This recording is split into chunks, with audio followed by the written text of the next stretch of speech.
안녕하십니까.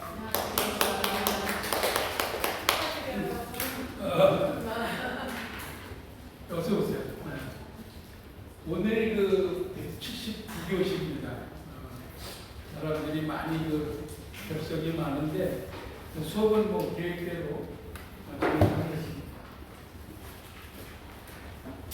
지금 이 얘기를 먼저 드리고 제가 엊그저께 6월 1일 2일 이틀 시간에서 제가 그동안 백대 명산을 98개 해놓고 2개를 날짜를 못 잡아가지고 계속 이러다가 6월 1일하고 6월 2일 이틀 동안 해서 100개를 채웠습니다.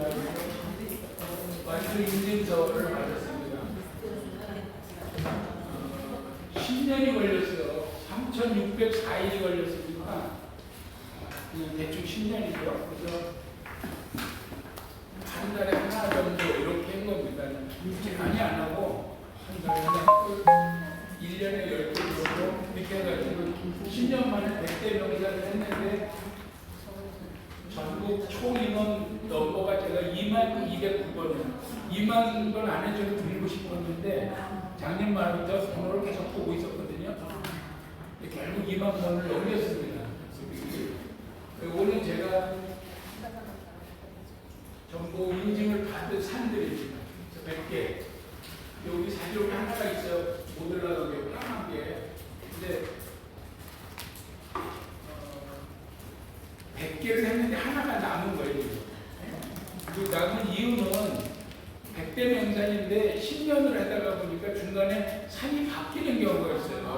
하나가 빠지고 다른 산이 올라오고 그러면 저는 100개를 했는데 하나는 남는 그런 경우가 되거든요. 그래서 그냥 100개 인정해 줍니다. 그래서 99산, 100산은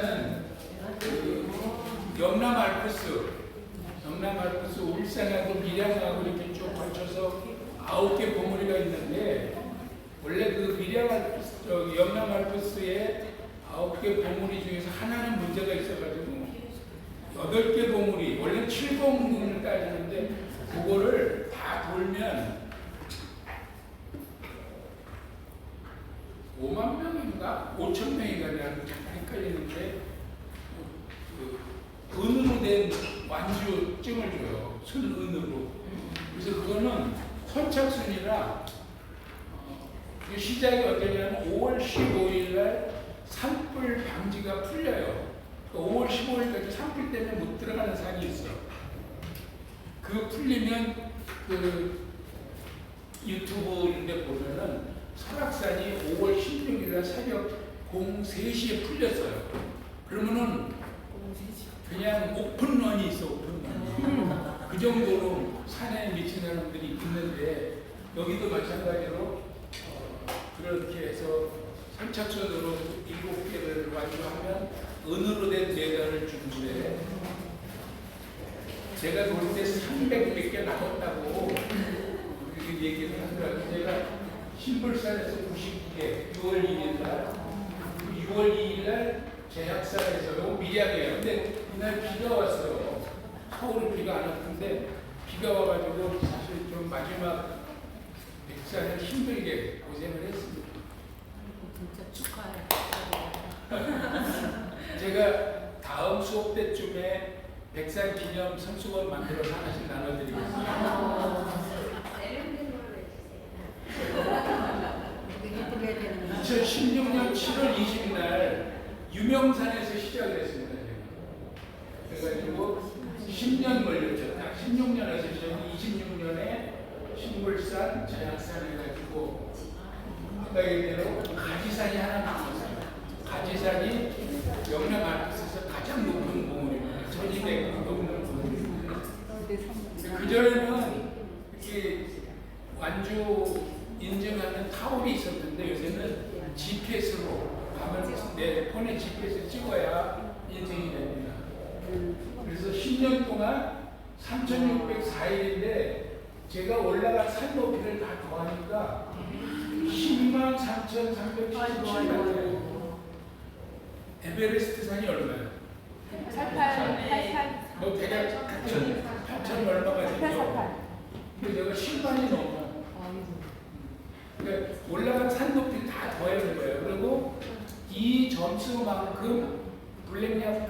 할 때 깎아줘요. 오. 깎아주는데 백산이 되는 순간 10만 점을 보너스를 줘. 오. 그래서 여기에 10만이 더 추가돼가지고 제가 블랙야크에 가면 저걸로 깝니다. 그래서 100개를 했는데 기억에 남는 산을 혼자 손꼽아 보니까 사실은 마리저와 백산이지 비 오는 산, 눈 오는 산, 그 다음에 바람 불고 어떤 때는 갔다가 못 가고 다시 내려온 산도 있어요.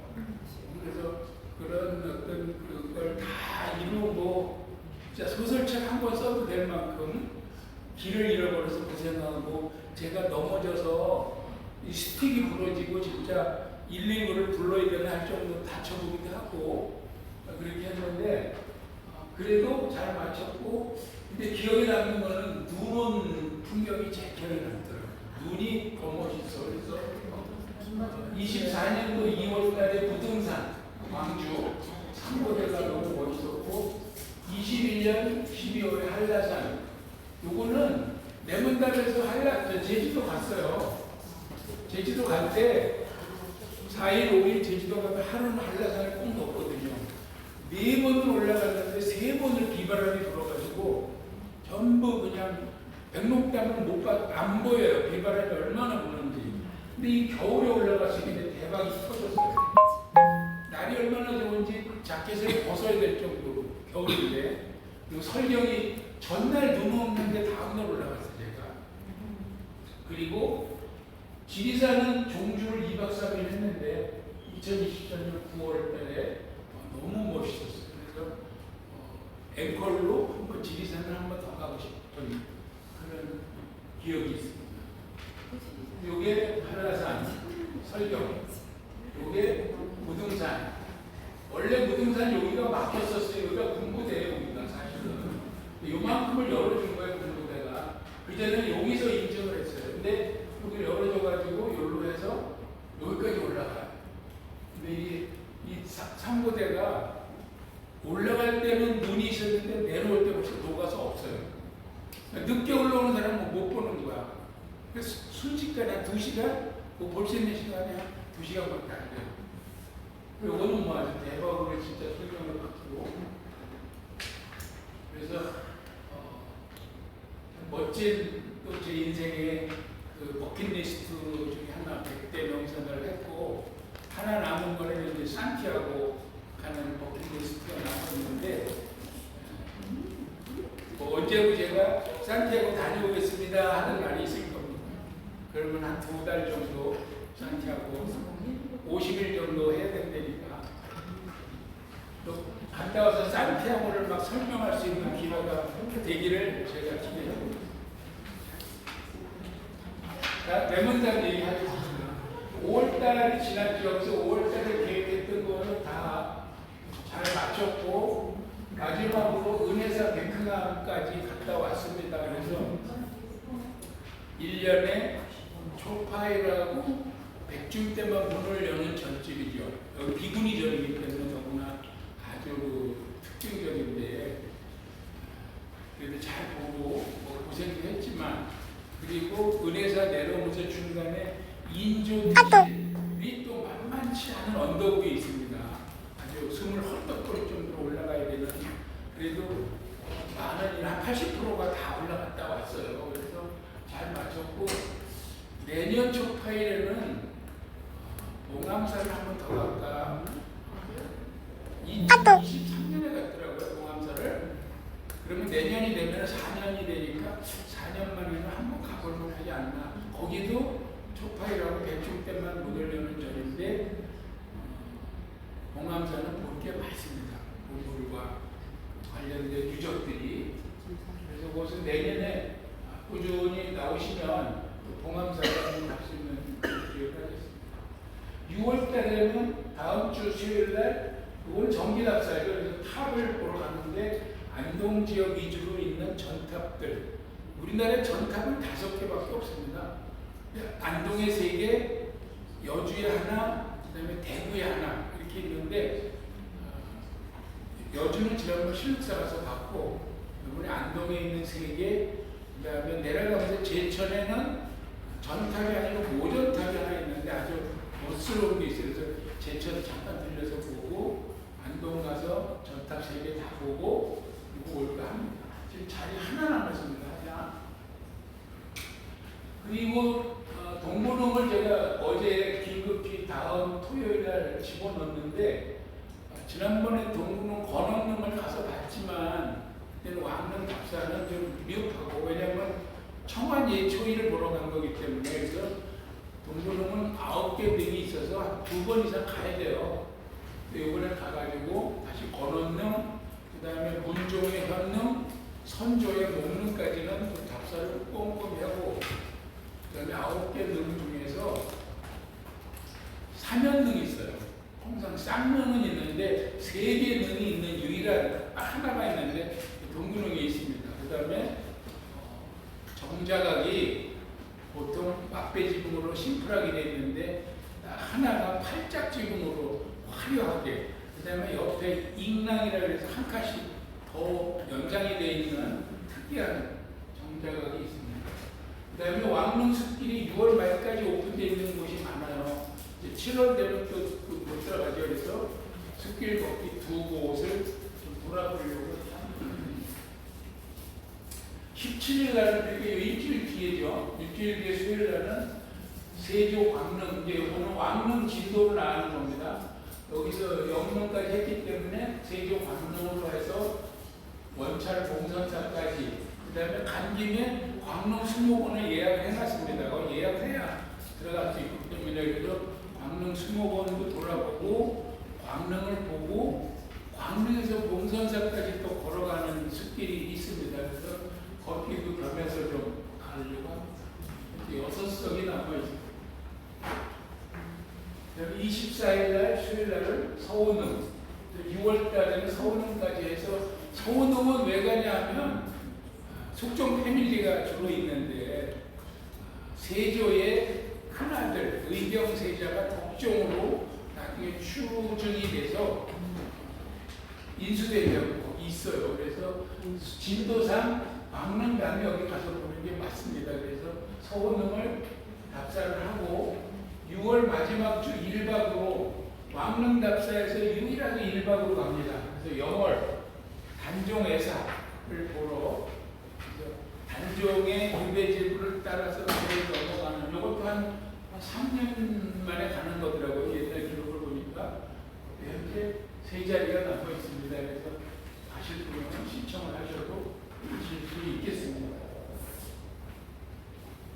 다음 수업 2주 뒤에는 이제 벌써 1학기 종강입니다. 그러면은 7월 8월은 여름방학으로 너무 더워서 여름방학으로 기본은 쉬는 걸로 되어 있지만 왕릉 답사는 좀 짬짬이 한 2번 좀 방학 때라도 가볼 곳이 있으면 반나절 답사식으로 올려서 가보도록 하고 여름마다 저희들이 그 강원도 계곡을 갔습니다.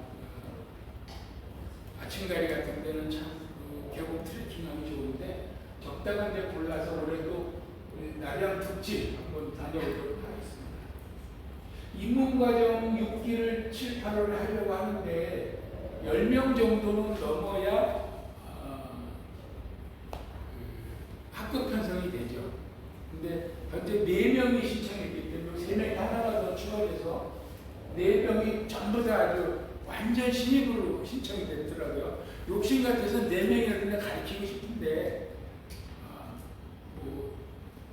여기 임대료가 안 나오는 거지. 강의실 임대료가 8번 해야 되는데 그래서 만약에 10명 안 되면 그냥 캔슬하고 이 다음으로 겨울방학으로 미루든지 이렇게 하겠습니다. 그리고 이제 방학이 끝나고 9월달부터 2학기가 되는데 해외 답사 여행도 지금 2번 연거푸 캔슬이 됐는데 제가 지난번에 다녀온 장강 크루즈를 남경하고 포함해서 한번 가볼까 생각 중입니다. 그래서 조금 더 연구를 해보고 주말 2번 앞뒤를 집어넣으면 5일만 시간 내도 8박 9일이 가능하니까 남경이 또 옛날 명나라 초기 수도고 중국의 수도가 장안에서 남경으로 북경으로 이렇게 올라갔거든요. 그래서 그것도 한번 볼 만한 가치가 있기 때문에 여기 검토해서 한번 공지하겠습니다. 경북 지역을 하반기에는 2박 3일 정도 경북 지역에 볼 게 많거든요. 그래서 한번 한 곳에 오래 머물면서 한 2박 3일 정도 좀 천천히 집중적으로 작년에 경주를 3박 4일 한 바가 있기 때문에 그 전체적인 리듬은 다 이해를 하실 걸로 보겠습니다.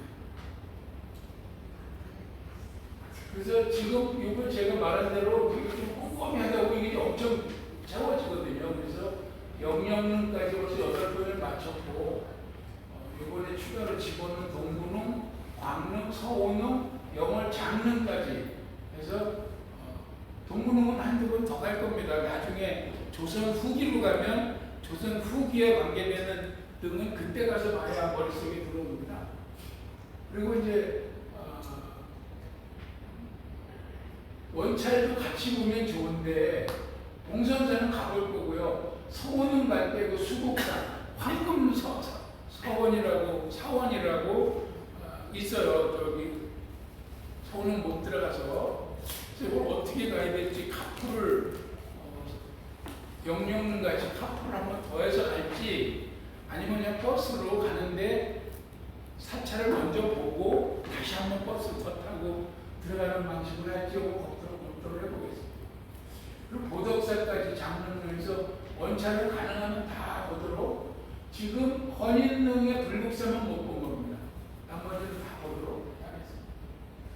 태실은 뭐 계속 짬짬이 영월에 가면 정조 태실까지 보도록 인종 태실 봤고요. 지난번에 태실도 관심 있게 해서 27대 왕 그 다음에 오늘 설명해서 하겠지만 왕비들 태실도 있고 제가 어저께는 수종사를 갔는데 수종사에 또 옹주 태실이 있어요. 옹주 태실 의빙권 씨의 딸.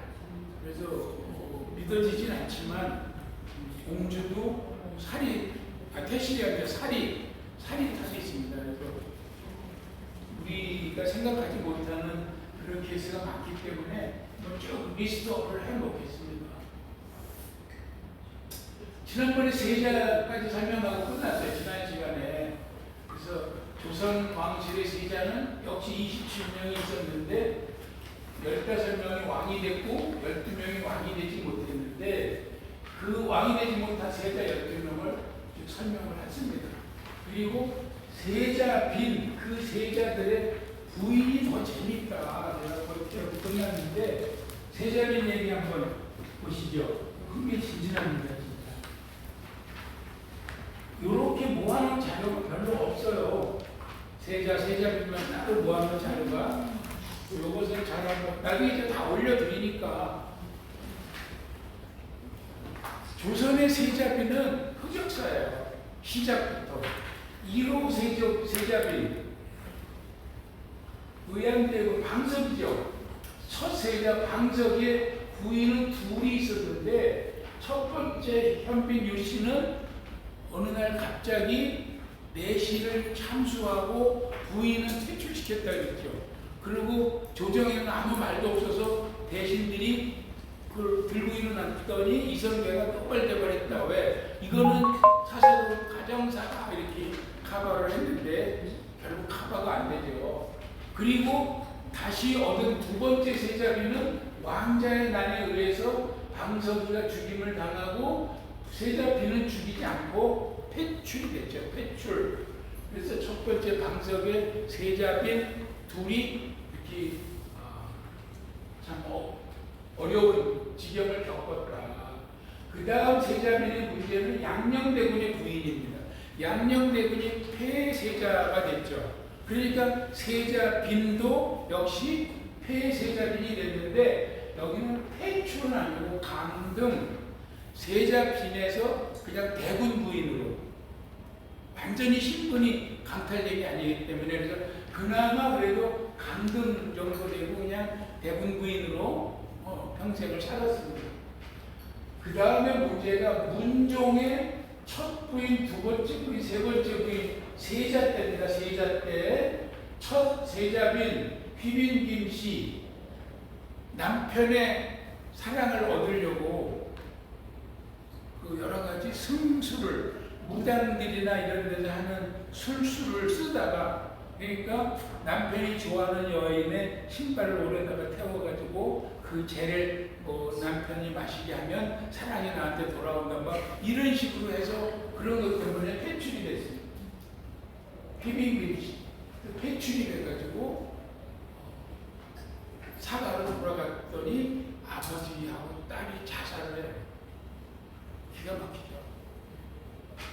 그리고 맞이한 두 번째 부인 순민봉 씨는 그런 어떤 술술 쓰는 정도가 아니라 남편의 사랑이 없어지니까 시중드는 궁녀와 그야말로 동성연애를 해가지고 궁궐이 떠들썩해졌습니다. 그래서 그 세종이 직접 들었어요.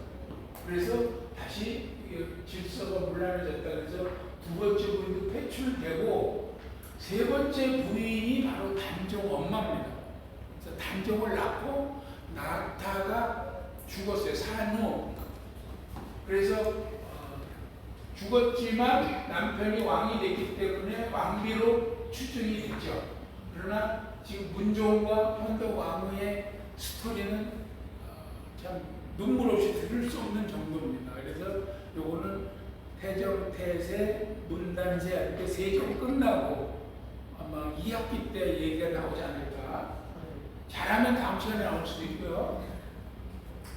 그 다음에 또 세자빈 중에 기가 막힌 거는 우리가 소위 말하는 인수대비죠. 인수대비는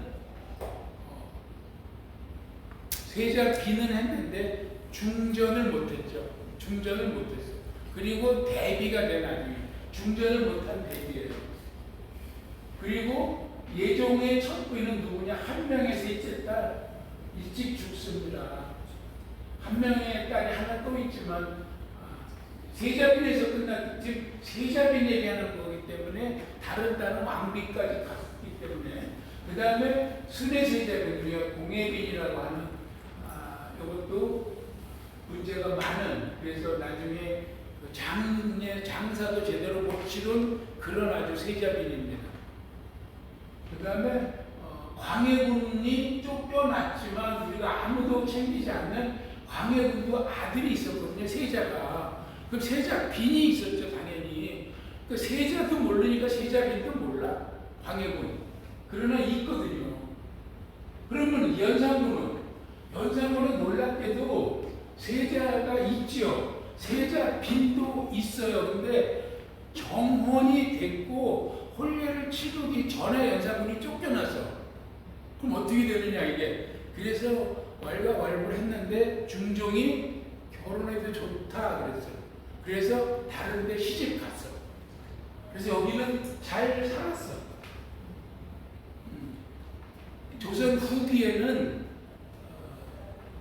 간택이 된 그 세자나 왕비 대상 후보나 심지어 부마도 재혼을 못하고 이렇게 하는데 초기이기 때문에 아마 그런 게 되지 않았나 이렇게 얘기하더라고요. 연산군만 해도. 그 다음에 우리가 잘 아는 소현세자 부인 강빈이라고 그러죠. 시아버지하고 자기 남편 죽고 거의 진짜 시아버지하고 뭐 맞짱을 뜨다시피 하고 결국 폐비인이 돼서 가서 사약을 받고 죽었죠.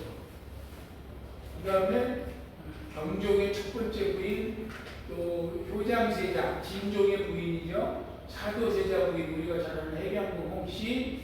그 다음에 신정하고 조대비도 사실은 세자빈으로 하고 이어진 그런 케이스입니다. 그 다음에 우리가 이방자 여사라고 부르는 명치랑비도 세자빈이 왕이 못된 거죠. 여기에 왕은 옛날로 말하면 대군이거든요. 이때는 왕을 황제를 올렸기 때문에 대군이 왕으로 올라간 거니까 세자빈이 맞습니다. 그래서 기타 이 많은 세자빈들의 이 스토리만 가지고도 궁중 대하 드라마를 쓸 수 있어요. 기가 막히지 않는 세자빈이 없습니다.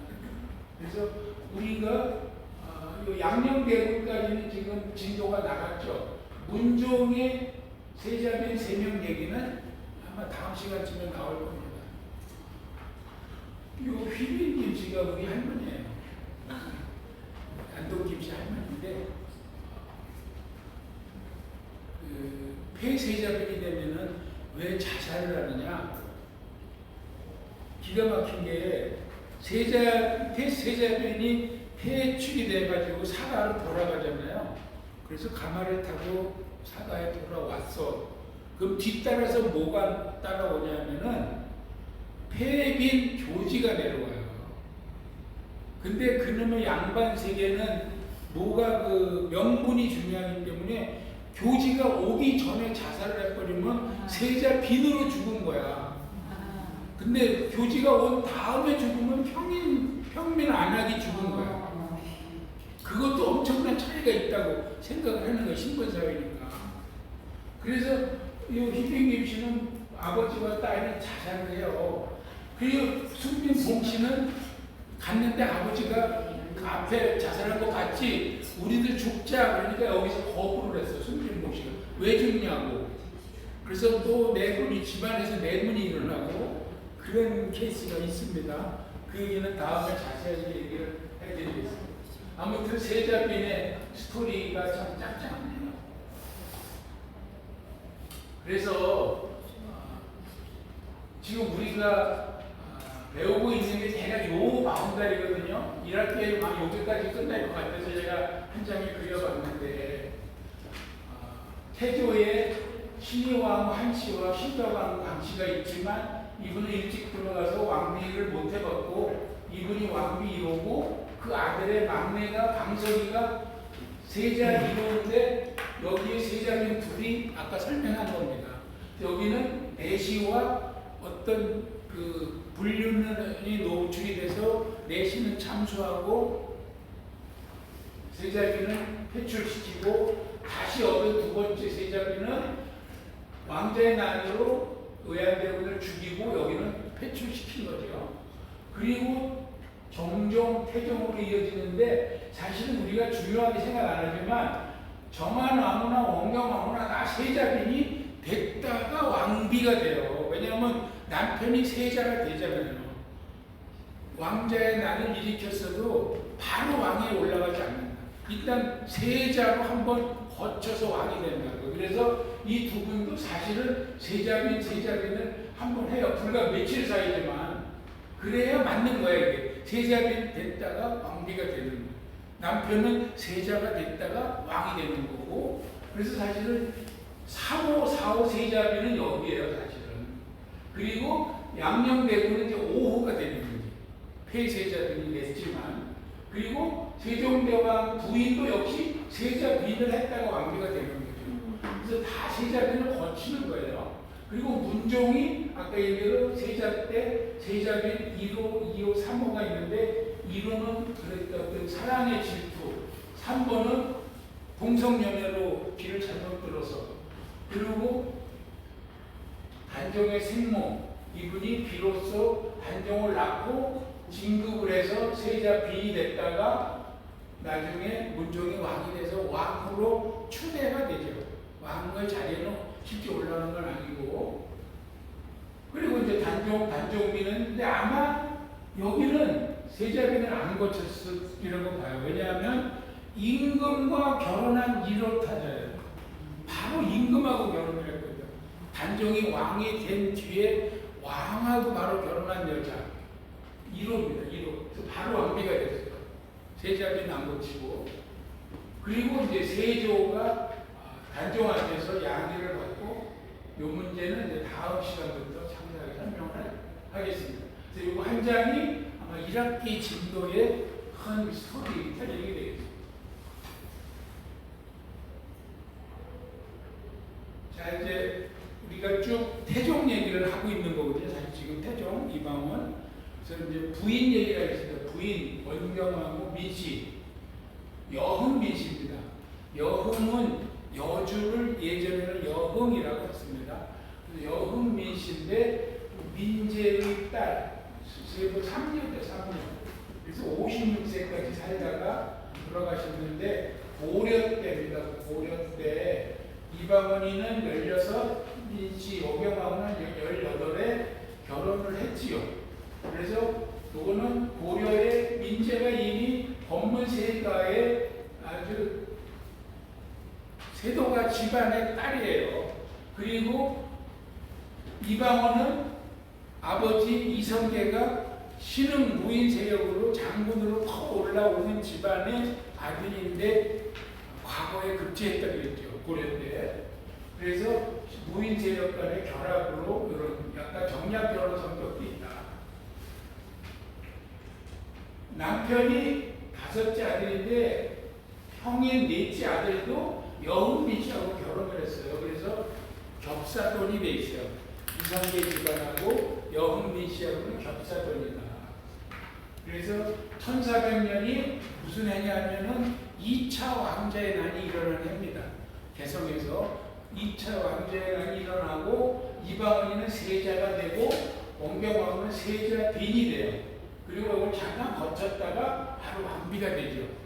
그래서 왕비가 됐는데 사실은 자기 언니도 이천수 조카죠. 이성계의 조카 이천수의 부인이기 때문에 그 왕과 결혼도 겹사돈이 많습니다. 민제가 누구냐 하면 이제 이런 거는 검색을 잘 해보시면 나오는데 민씨죠. 민씨 민제 민씨가 참 대단한 집안인데 조선 말에 좀 말하고 없어. 그 원경왕후 딸이 민제가 여흥민 씨인데 그 딸이 원경왕후 민씨고 아들 넷이 민무구, 민무질, 민무회, 민무휴 태종이 다 죽이죠. 저 넷을. 그러면서 이 민제는 공민왕 때 노바에 급제하고 공양왕 때 함성부율 서울시장이 된 겁니다. 서울시장. 그리고 조선이 개국하니까 좌정승을 거쳐서 태종이 즉위했을 때 이미 이제 부군이 됐죠. 부원군. 그러니까 장인이 된 거죠. 임금의 장인이 됐고 민무고 민무질이 문제가 돼요. 민제가 살아있는 상태에서 그 양령이 저 외삼촌들하고 잘 지냈어. 외갓집에 그러니까 그랬는데 태종이 양입파동 같은 거 할 때 저 민무고 형제들이 그것도 괜찮은데 이렇게 해버리는 거예요. 안 된다고 그래야 되는데 태종이 자리를 내놓겠다 그러면 무조건 안 된다고 해야 되는데 왜냐면 양녕대군을 염두에 둔 거예요. 양녕이 임금되면 자기들이 팔자가 필 것 같은 거지. 그래서 그 사태를 막지 못하고 이 둘을 아버지가 생각하니까 죽게 생겼거든요. 그러니까 아버지가 먼저 내 자식이지만 이 두 놈을 유배를 보내시소 이렇게 건의를 해요. 그래서 유배를 보냅니다. 보냈는데 민제가 죽고 나니까 자결하라 이렇게 딱 죽이는 거죠. 그 뒤에 아버지가 죽고 나서 그 둘을 죽이고 나머지 두 형제도 다시 또 유배 보내서 죽여서 그 민씨 사형제가 다 죽었습니다. 그 부인은 그러니까 이제 원경왕후 엄마죠. 여산 송씨인데 심지어 자기 딸 주고 사위 태종 주고 다 지켜보고 80세까지 살다가 그 한만한 인생을 마감한 거죠. 자기 아들 다 죽이는 거 보고. 그리고 아까 얘기한 대로 방언이가 5남인데 그 위에 4남도 여흥민씨 딸과 결혼을 했다. 그 다음에 민씨 중에 숙종의 일개리 이년왕후, 그 다음에 고종의 명성왕후, 다 이게 그 다음에 순종의 순명효 황후, 하나, 둘, 셋, 넷이 민씨에서 왕비가 나온 겁니다. 심지어 흥선대왕의 부인도 민씨다. 이렇게 돼 있죠.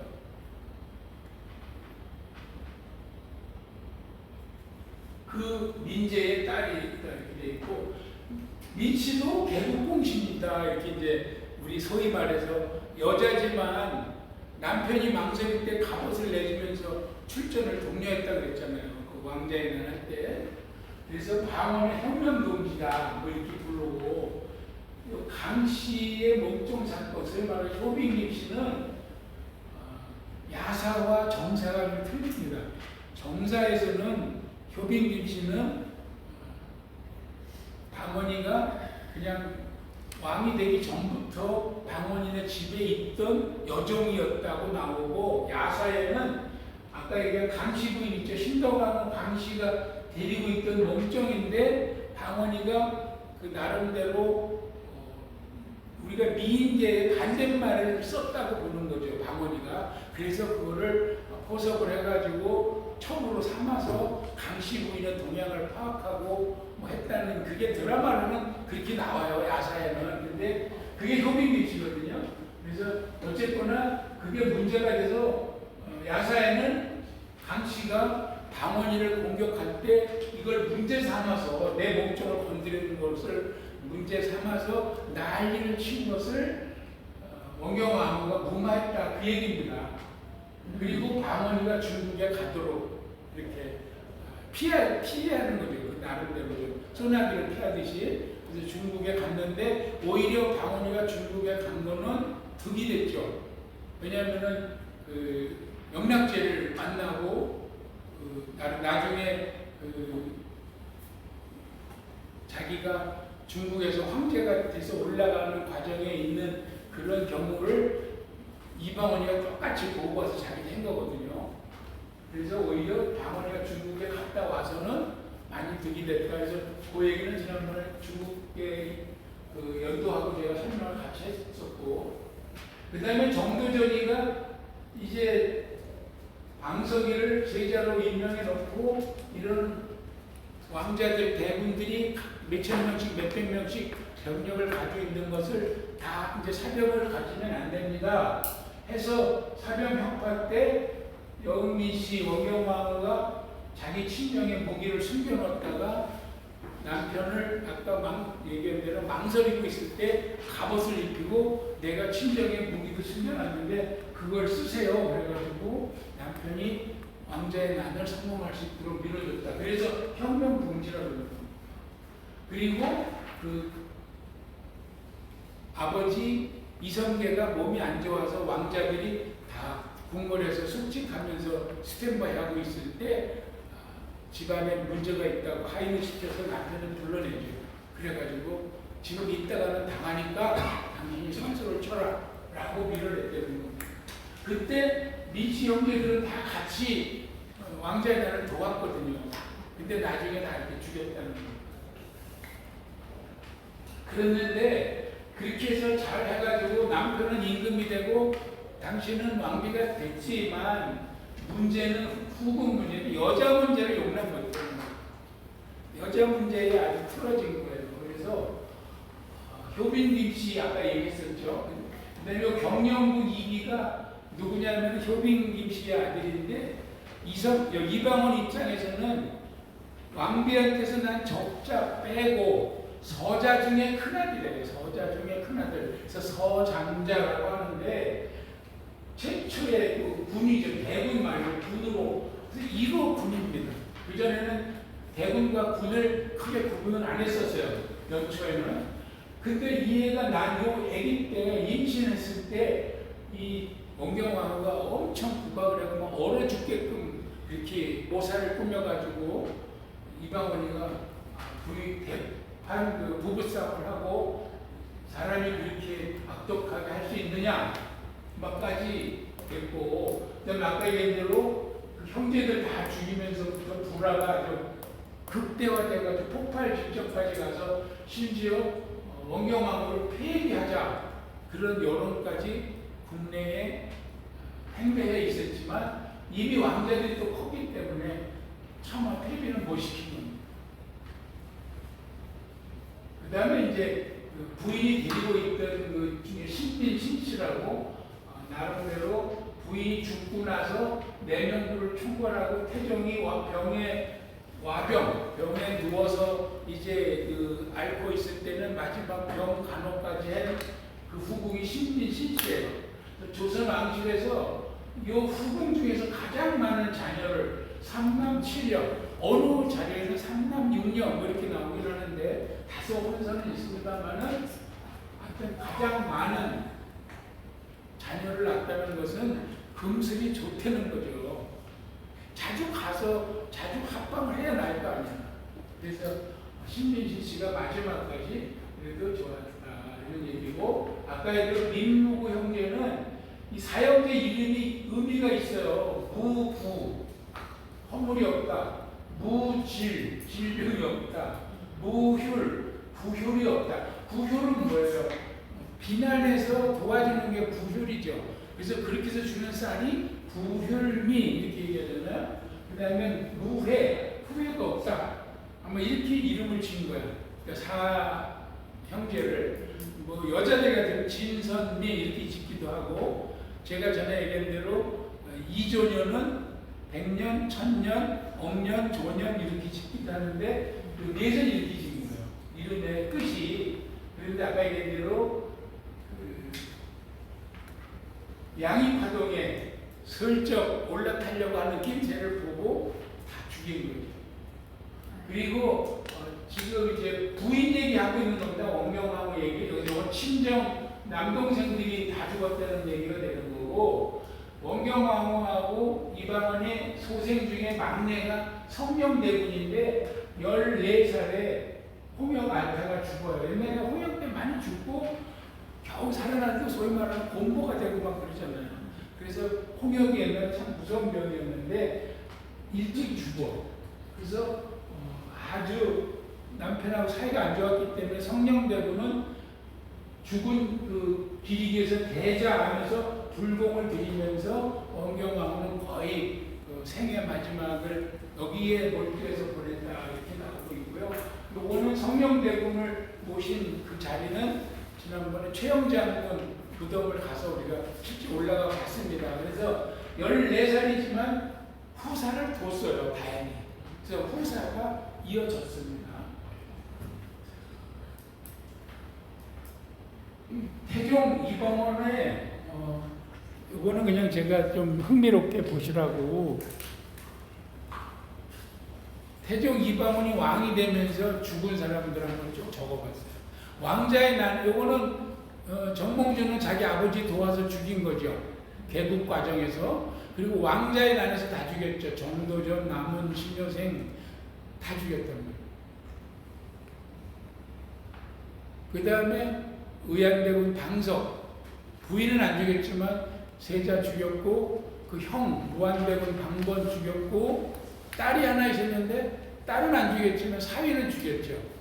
그리고 2차 왕자의 난에서 형하고 붙었는데 형을 죽이진 않았지만 형을 그 가스라이팅 했던 박포는 죽였죠. 그리고 태종이 이제 비로소 왕이 됐는데 그 후사가 양녕대군, 효령대군, 충령이죠. 세종대군. 그 다음에 지금 일찍 죽었다는 성령대군에서 잘 안 나와요. 성령은. 그래서 이렇게 삼형제로만 알고 있는데 사실은 사형제다. 그 다음에 딸들이 이렇게 있는데, 자, 원경왕후 민씨의 친정 남동생 다 죽였죠. 4명. 그 다음에 세종의 처갓집 사돈이 되는 건데 그 장인 심온 죽였죠. 심정은 동생이야, 형제인데 다 죽였어요.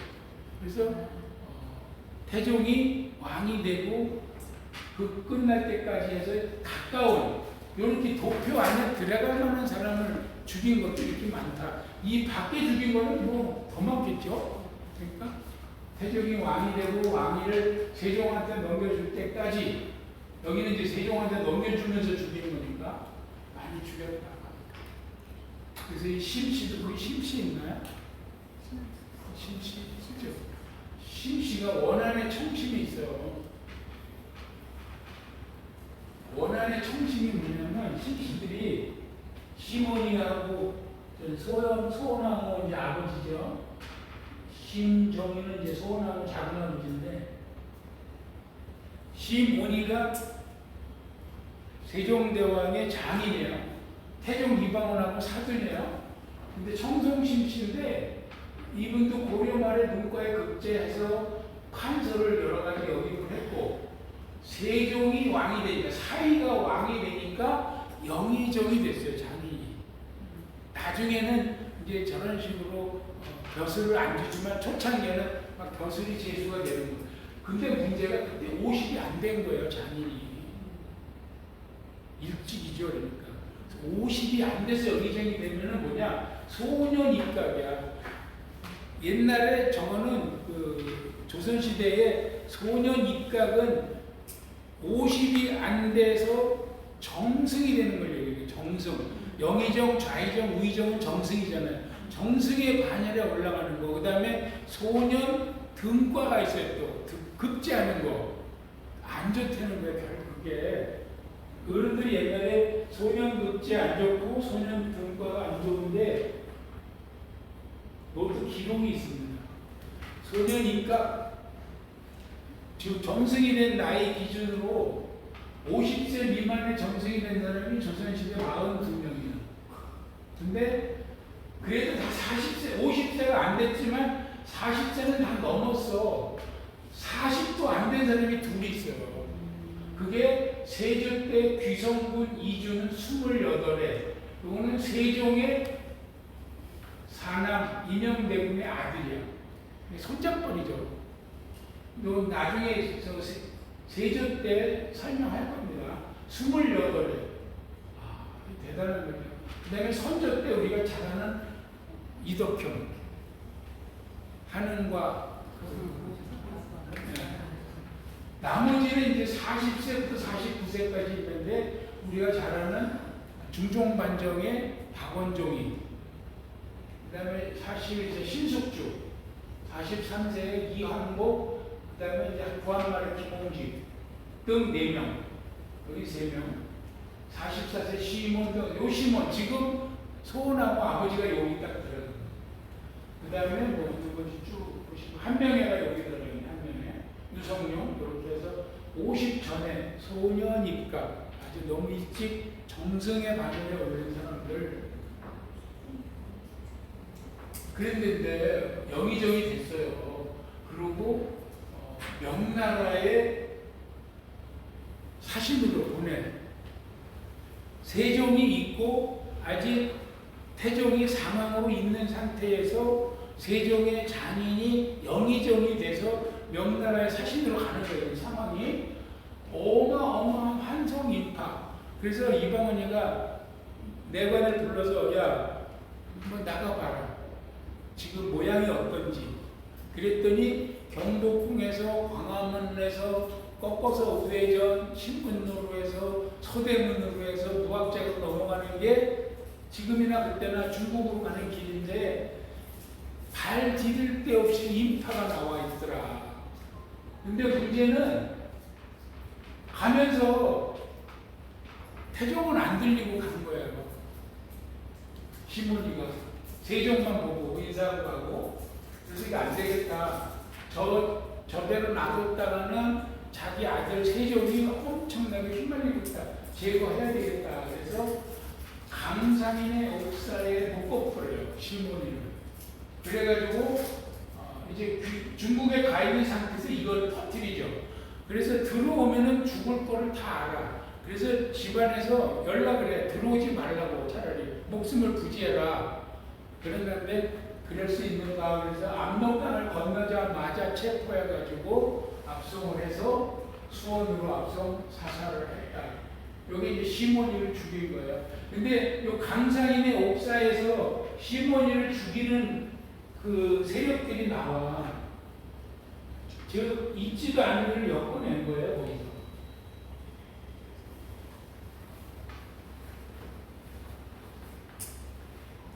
강산인의 옥사, 강산인이라는 그 진주강씨 아무개가 있는데 요거는 사실은 태종 이방원하고 아주 가까운 친구였어요. 그래서 병조 참판, 국방부 차관이죠. 지금으로 말하면 국방부 차관의 자리에 올라갔는데 이제 태종이 왕위에서 물러났잖아요. 상황으로 아들한테 줬는데 안 준 게 있어요. 뭐 군권을 안 줬다 그랬지. 군권을 가지고 있는 거 상황이. 근데 이게 군권을 건드린 거예요. 강상인이가 국방부 차관 입장이 돼서 시몬의 동생 아까 심정이 같이 죽었다 그랬잖아요. 심정이가 총재야. 금이 군사, 즉 쉽게 얘기하면 경호실쯤 돼. 지금으로 말하면 경호실 병력을 필요에 따라서 이렇게 나눠서 운영을 하는 문제를 가지고 패가 있어요. 병력을 동원하거나 어떤 장수를 불러올 때는 저 패를 줘야만 이게 완명이 되는 게 증명이 되는 거거든. 그런데 강상인이가 병주 참판, 국방부 차관이니까 이 패를 누구한테? 심정이한테 주면서 세종 주산을 갖다 드려라. 그래서 갖다 줬어요. 세종이 깜짝 놀라서 이거는 내가 받으면 안 된다. 상황 드려라. 그래서 이제 태종이 딱 받으면서 이 얘기를 다 듣고 강상인을 처벌하는데 처음에는 죽이려고까지는 안 했다. 그래서 그냥 유배만 보냈어요. 유배를 보내놓고 이제 여기에 심정이가 얽혀 있죠. 일단 강상인하고. 근데 시몬이가 중국에 가는 그 모양새를 딱 보고를 받고 나서 이거를 제거해야 되겠다 보니까 여기다가 묶어야 되겠다. 뭔가 건수가 있어야 될 거 아니에요. 그래서 여기다가 묶는 거야. 그래서 시몬이를 묶고 그래서 다시 이를 키워요. 그리고 마침 태종의 속을 읽어 신하들이 안흥도, 조말생, 박은, 유정현 등등이 결국은 시몬이가 태종이 우려하는 바는 있으나 죄를 지은 건 아니거든요. 명확히 말하면. 근데 그 죄를 묵는다는 말이죠. 무고를 해요, 사실은. 그래서 이런 일들의 주범은 심정이나 강상인이 아니고 시몬이다 이렇게 보여요. 그래서 강상인은 거열형 4개 내지 5개를 묶어서 말이 땡기는 거 있죠. 소나 말이 땡기는 거. 나머지는 참수. 그리고 돌아오는 시몬이를 명나라 한번 갔다 오면 막 몇 달 걸리니까 사건은 다 터졌어도 돌아오려면 아직 멀은 거지. 돌아오는 대로 체포하라 이렇게 돼 있는 거예요. 그래서 결국 돌아오니까 죽여서 부인은 이 장모입니다. 세종 장모 노비가 되는데 실제로 노비로 부리지는 말라 이렇게 단서를 달았다고 해요. 그래서 그게 강상인의 옥사예요. 그래서 여기서 이런 걸 생각했기 때문에 요게 패입니다. 요거는 고궁박물관에 가면 있어요.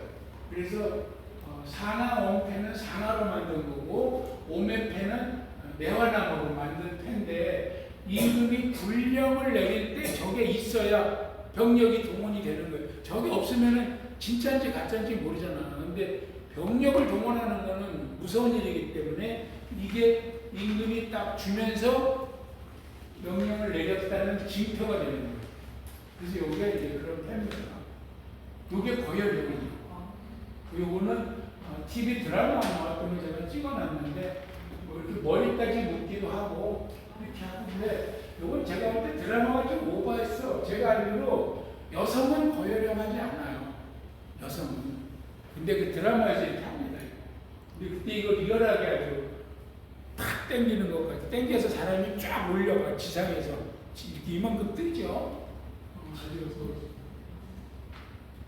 실감나게 상상을 해보시죠. 거열형. 다 찢어지는 거예요. 식수에서 잠깐만 이렇게.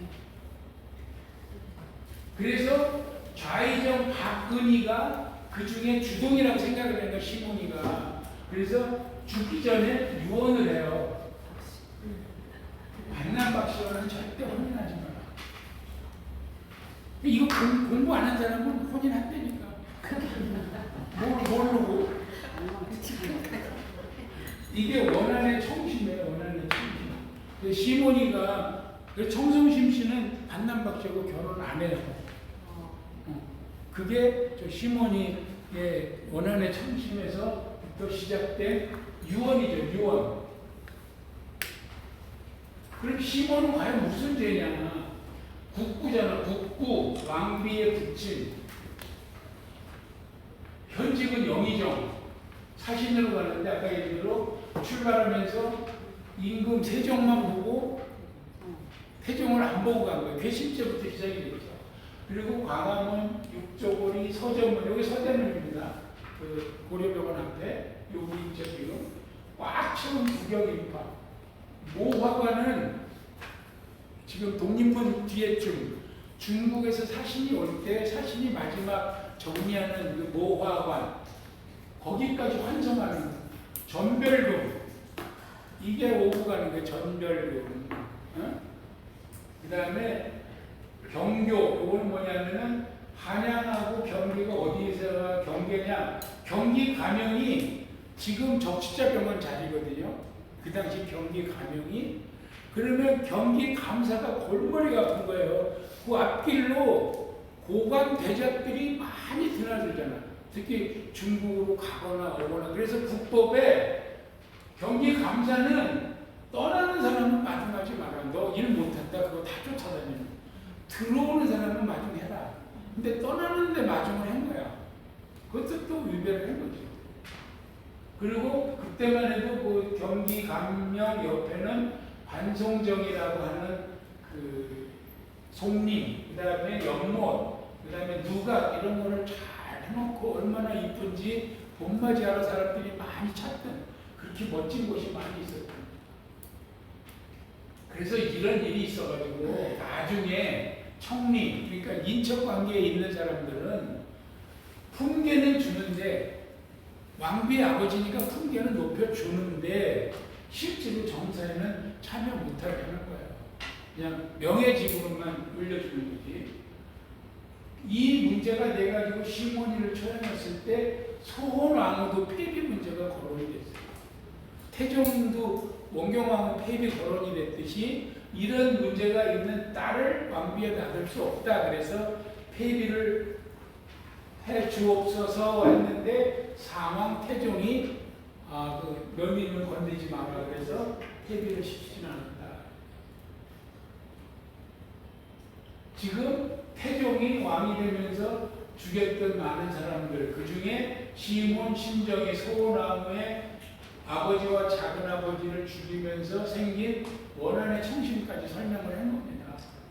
요거 한 장에 우리 1학기 그 어떤 주요 내용이 다 들어가 있다고 봐야 돼요. 그래서 사실은 요거 한 장을 그려놓고 아니면 벽에 붙여놓고 누구한테 회원이 아닌 사람한테 또는 자녀들한테 손자들한테 설명해 줄 정도 되면 조선 역사를 대박이 나는 거죠.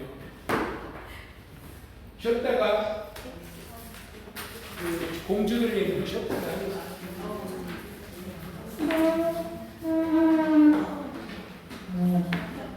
소대문역 사거리에 D타워 있어요. 소대문역 사거리에 D타워 있어요. 그 지하에 경기 가면 지금 있어요. 해놨어요. 예. 발굴해놨어 거기.